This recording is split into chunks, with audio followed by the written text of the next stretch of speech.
Mesdames et messieurs, soyez salués où que vous soyez, partout à travers les quatre coins du globe. Alors, ça pleure du côté de l'Ukraine. La situation est tellement chaude et catastrophique durant ces dernières 24 heures sur l'ensemble du territoire ukrainien. Plus précisément, dans la nuit du 2 au 3 octobre 2024, la Russie vient d'utiliser des moyens lourds. Ah oui, le degré à laquelle Poutine est en train de monter avec l'utilisation de ces armements, mesdames, mesdemoiselles et messieurs, il y a certains armements qui n'ont jamais été utilisés, mais qui ont désormais été utilisés ces dernières 24 heures. Ah oui, alors, hier, Poutine a lancé une salve de pluie aérienne sur l'ensemble du territoire ukrainien, mais plus précisément, les zones qui ont eu plus de dégâts, c'est ce que vous voyez là en image. Une ville de Khabarovsk, si je ne fais pas erreur de la prononciation, Khabarovsk, où était situé l'un des centres de théâtre, de comédie, de musique, vous comprenez, où même d'ailleurs on a vu incessamment des artistes se sont déplacés pour venir dans ce centre de comédie pour chanter en propagande ici, en envoyant des pics à la Fédération de Russie. Donc c'est ce bâtiment que vous voyez là, et aussi un autre immeuble résidentiel, oui, l'un des immeubles résidentiels dans la ville de Kharkiv, mais qui vient d'avoir ici une lourde détonation. Mesdames, mesdemoiselles et messieurs, quels sont les bilans de cet État? Qu'est-ce qui s'est réellement passé? Pourquoi Poutine a-t-il ciblé ces différents lieux, ces différentes villes, plus précisément ce bâtiment civil? Je vous dis bien, un bâtiment civil, l'immeuble de 5 étages a été la cible des Russes. Mesdames, mesdemoiselles et messieurs, c'est dans tout ce cadre que nous allons aborder et décortiquer au sein de cette vidéoconférence. Mais je vous prie, comme à l'accoutumée, de vous acquitter massivement à vos droits de contribution. Ne l'oubliez jamais que nous sommes dans une G de communication avec les Occinini. Oui, tellement nous réalisons des merveilles, nous produisons des informations qui sont en leur défaveur et sont très remontées. Ne l'oubliez jamais. Peuple d'Afrique, essayez de ne jamais oublier cela. Vous comprenez? Alors, sécurisez la vidéo avec beaucoup de j'aime pour protéger notre vidéo et notre page. Surtout, partagez cette vidéo plus que jamais. Mettez cette vidéo dans tous les groupes, je vous en prie. Partagez-la massivement. Massivement, je dis. N'hésitez pas de nous rejoindre sur notre chaîne YouTube. Le lien est juste en commentaire. Cliquez sur le lien dès que ça s'ouvre, vous cliquez sur subscribe ou encore sur s'abonner. Ensuite, vous activez la cloche de notification pour ne plus rater nos prochaines émissions. Alors, laissez notre slogan en commentaire qui est « Vive la paix dans le monde ». Nous tous, nous avons besoin de paix. Par rapport à ces conflits, il y a la vie chère dans nos différents pays, dans le monde. Beaucoup de choses ont changé à cause de ces conflits. Donc, nous avons besoin de paix. Qu'est-ce qu'ils nous disent selon les informations?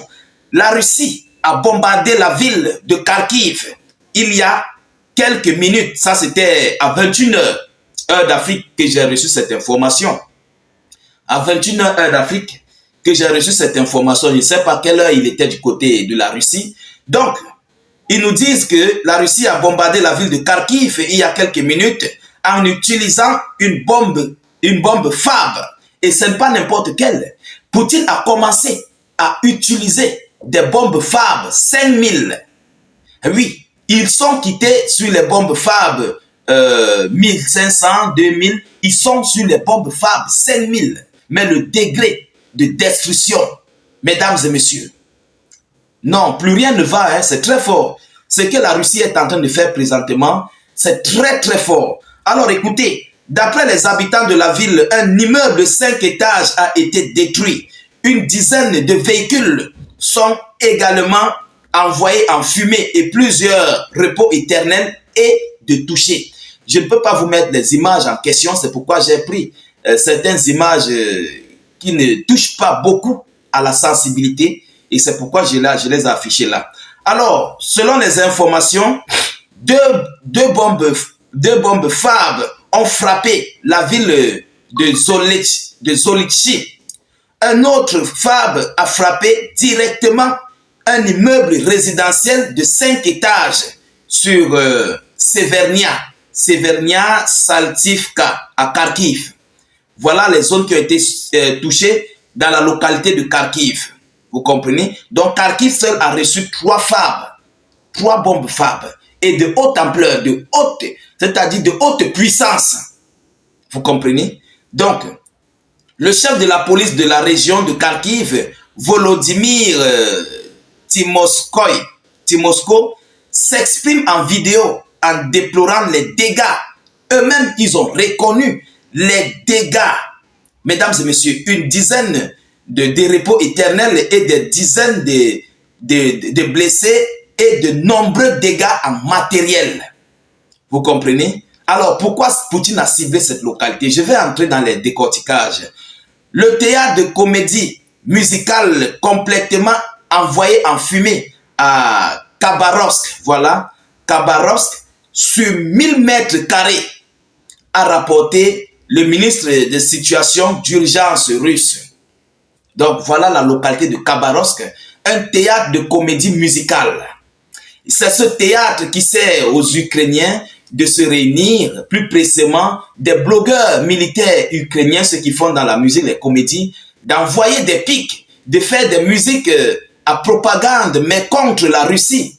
Vous comprenez? Oui, en envoyant des pics. D'incessamment, il y a cela quelques 2 semaines, ils ont fait cela. On a même vu certaines artistes féminines se déplacer et ont tourné des clips là-bas. Ah oui, c'est ce bâtiment-là qui vient d'être détruit à Khabarovsk, sur une localité, sur une superficie de 1000 mètres carrés. Mesdames, mesdemoiselles et messieurs. Alors, du côté de Kharkiv, ce qui s'est passé là-bas, c'est un bâtiment résidentiel, mais qui a été une cible, une proie pour les Russes. Alors, qu'est-ce qui s'est passé là? Il s'agit d'une utilisation militaire. Ah oui, les Ukrainiens ont complètement mis des équipements militaires dans ce bâtiment. Ils ont envoyé là-bas leurs équipements et des points de déploiement. Vous comprenez? C'est pourquoi les Russes ont ciblé cette localité et il y avait des chefs de troupes dans ce bâtiment-là. Parce qu'ils ont compris qu'il ne faut plus qu'ils restent en masse dans les centres sportifs, dans les trucs, dans des hôtels. Maintenant, ils se départagent. Et pendant ce temps, la Russie, qu'est-ce qu'elle va faire? Elle va juste cibler ces localités. Peu importe les gens qui seront là, les civils qui seront là, tous iront au repos éternel. Parce que ce sont les coordonnateurs des troupes qui partent y habiter là-bas. Oui, ce sont eux qui partent se loger là-bas pour commencer à exercer leurs fonctions. En donnant des commandements, en se déployant du côté des lignes de front, en regroupant les hommes, en stockant du matériel dans des bâtiments civils. Mesdames, mesdemoiselles et messieurs, c'est pourquoi ces 2 localités ont eu des frappes tellement massives par rapport à tout ce qui s'est passé sur l'ensemble du territoire ukrainien ces dernières 24 heures. Alors, mesdames, mesdemoiselles et messieurs, voilà ce qui vient de se passer, ce qui s'est déroulé du côté de l'Ukraine. Donc, en ce moment, l'Ukraine est en pleurs. Oui, ça pleure énormément parce que le degré que Poutine a commencé à utiliser est très fort. C'est un degré très élevé, je vous dis encore. Si on quitte déjà sur les bombes, 2000, les bombes planantes, 3000, allez sur Google, essayez de taper bombes planantes FAB, 5000. Oui, écrivez bombes planantes FAB, 5000. On va vous donner les caractéristiques, les moyens, les voies destructrices. Vous-même, vous allez voir avec vos yeux. Ce n'est pas de la rigolade, c'est de la réalité. Vous allez comprendre que ce que Poutine utilise présentement sur le front, c'est très lourd, c'est un matériel hautement lourd. Vous comprenez? Alors, nous continuons de suivre cette actualité de près. Nous ne manquerons pas de vous tenir informés de la suite de ces hostilités. De votre côté, partagez massivement la vidéoconférence. Versez-la partout à travers le monde. Et surtout, sécurisez-la avec beaucoup de j'aime et des cœurs. N'hésitez pas de laisser vos avis en commentaire. S'il vous plaît, allez sur notre lien de notre chaîne YouTube. Allez vous abonner. Cliquez sur le lien. Dès que ça s'ouvre, vous cliquez sur subscribe ou encore sur s'abonner. Ensuite, vous activez la cloche de notification juste à côté. Vous comprenez? Parce que Facebook est risqué. Oui, Facebook nous combat. Il faut le savoir. Facebook nous combat. Ils ne veulent pas que nous puissions diffuser massivement les actualités. Alors, allez-y vous abonner pour des mesures de sécurité. Demain, après-demain, on ne le souhaite pas. Si notre page saute, vous saurez déjà où nous sommes situés. Vous serez déjà avec nous là-bas. Allez-y vous abonner. Je ne sais pas pourquoi vous retardez. Ou vous attendez le jour J Lorsque la page va sauter, vous allez commencer à écrire sur Messenger, état d'urgence, on a. Non, ne faites pas ça. Nous vous alertons. Allez-y maintenant. Même si vous ne restez pas là-bas, abonnez-vous quand même, vous restez là-bas. Ou venez nous suivre sur Facebook. Nous réalisons les mêmes actualités là-bas. Vous comprenez? Alors, je vous reviens tout à l'heure pour une prochaine série d'actualités. Soyez encore salués une fois de plus. Ciao, ciao.